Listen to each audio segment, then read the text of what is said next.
Hey guys, it's Bryn. In the past month or two, I have gone book shopping a couple of times and have gotten myself quite a big stack of books. So I was thinking maybe I could show you the books that I bought and why I bought them, and maybe you'll want to check them out for yourself.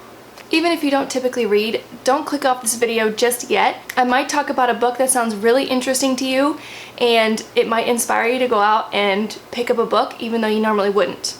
Personally, I have a hard time making time to read, and I don't get to read as much as I would like to, but I think once you pick up that first book and you really love what you're reading, it kind of inspires you to keep reading. And I don't think reading is a waste of time. I think it's something that's enjoyable, but also just something that you don't regret doing once you finish. So without further ado, here are the books that I've bought recently, and I hope you find something that maybe you want to go pick up. Okay, so the first book I have is called Let's Get Lost by Adi Alsaid, I believe is how you pronounce it. I can read you the back, I guess. It says, 4 teens across the country have only one thing in common. A girl named Layla. She crashes into their lives in her absurdly red car at the moment they need someone the most. Sometimes what you need most is right where you started, and maybe the only way to find what you're looking for is to get lost along the way. Now, originally I picked up this book because it reminded me of Paper Towns, which is one of my favorite books by John Green. And then it even says on the front cover, it's for people who like Paper Towns. I know this is something I'm gonna like because I love Paper Towns and it sounds like it'd be kind of similar. And also, the title kind of makes me feel like you could sit down and read it and just get lost for a few hours. I don't know, that really kind of excites me in like a weird book nerd way. Just as a heads up, most of these books are young adult books because that's kind of what I tend to gravitate toward, but there are a couple that aren't. So if you're not a huge fan of young adult books, there are a couple books in here that I mentioned that are not young adult. So the second book I picked up is called The Fifth Wave by Rick Yancey. I'm probably butchering all of these names and I apologize. Breathtakingly fast-paced and original. The Fifth Wave is a reading tsunami that grabs hold and won't let go. A post-apocalyptic alien invasion story with a smart, vulnerable heroine. It's about aliens. Originally I picked this up because I heard it was going to be a movie, which it says right here on the cover. It seems kind of apocalyptic, which I find really interesting. And it's a big book, so I know that it's probably going to be pretty extensive, but in like a good way. One of the things I hate is when you pick up a book and you expect it to be like this really deep, good story, but it just like hits the surface and it doesn't go beneath that. So I don't think this is gonna do that because it's a pretty big book. But yeah, I hope it's kind of like dark and kind of scary because I don't read those kind of books very often. But I've been really into like apocalyptic stuff lately, so I'm really excited to read this. So the next book I have is called A Work in Progress by Connor Franta, who you've probably heard of because he makes YouTube videos and he's one of my favorite YouTubers to watch. In this intimate memoir of a life beyond the camera, Connor Franta shares the lessons he has learned so far on his journey from small-town boy to internet sensation, his struggles with identity, body image, and sexuality in his teen years, and his decision to finally pursue his creative and artistic passions in his early 20s, setting up his flourishing career as a YouTube personality, philanthropist, entrepreneur, and tastemaker.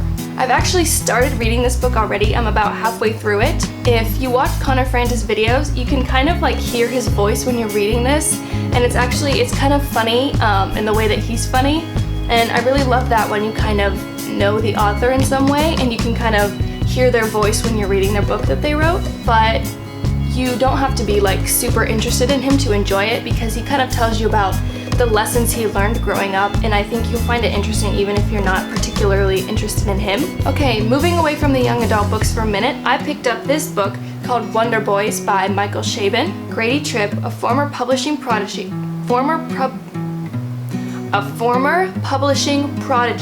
now lost in a fog of pot and passion and stalled in the midst of his endless fourth book, and Grady's student, James Lear, a budding writer obsessed with Hollywood's self-destruction and struggling with his own searching heart. That was the longest sentence I've ever read in my entire life. Whew! I picked up this book because I heard it was like The Catcher in the Rye, which is one of my favorite books, and it's also about a guy who's a writer, which really interested me initially and why I picked it up in the first place. After reading reviews on it, A lot of people are saying that the main character is like awful and they hate him. It doesn't happen very often where everyone hates the main character yet still likes the book. So I'm really interested in reading that. The next book I have is called Saint Anything by Sarah Dessen. Sydney has always felt invisible. She's grown accustomed to her brother, Peyton, being the focus of the family's attention and lately concern. Now, after a drunk driving accident that crippled a boy, Peyton's serving some serious jail time, and Sydney is on her own, questioning her place in the family and the world. Now, I have read Sarah Dessen books before, and I have liked them, but I haven't been like overly obsessed with any of them. But for some reason, I like keep going back and buying her new ones. I imagine this book will be like her other ones, kind of like pleasant, but not overly exciting where you're like obsessed with them, but still like a good, enjoyable read. The next book I have is a little different. It's called The Testing by Joelle Charbonneau. Do you have what it takes to pass the testing? The 7 stages of war left much of the planet a charred wasteland. The future belongs to the next generation's chosen few who must rebuild it. But to enter the elite group, candidates must first pass the testing, their one chance at a college education and a rewarding career.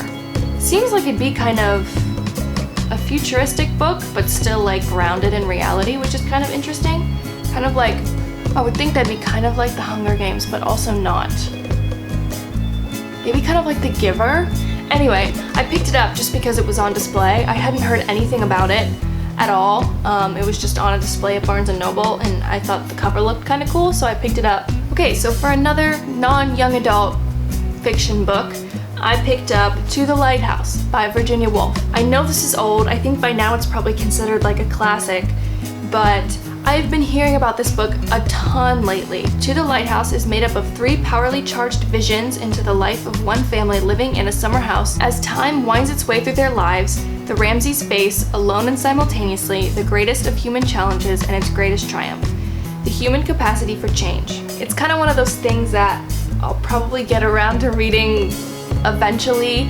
I'm not like super excited to read it, but I've heard really good things, so I wanted to have it in case I ever got the urge to read like a classic book that I haven't read yet. And lastly, I have this book, All the Bright Places by Jennifer Niven, which I have heard a ton about recently, and I actually picked this up before I heard about any of that, and then everyone started talking about it, and I was like, oh yeah, I have that on my bookshelf, but I haven't picked it up to actually read it yet, so I should probably do that soon. Theodore Finch is fascinated by death. Every day he thinks of ways he might die, but every day he also searches for and manages to find something to keep him here and alive and awake. Violet Marquis lives for the future, counting the days until graduation, when she can escape her small Indiana town. I'm from a small Indiana town! And when the unlikely pair teams up on a class project to discover the natural wonders of their state, they go, as Finch says, where the road takes them. I kind of bought this and forgot about it, and now I realize why I picked it up. I heard that it's going to be made into a movie.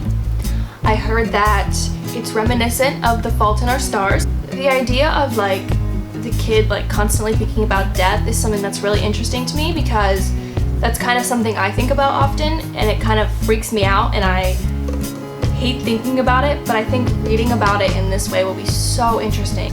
Yeah, I'll probably have to read this like as soon as possible now.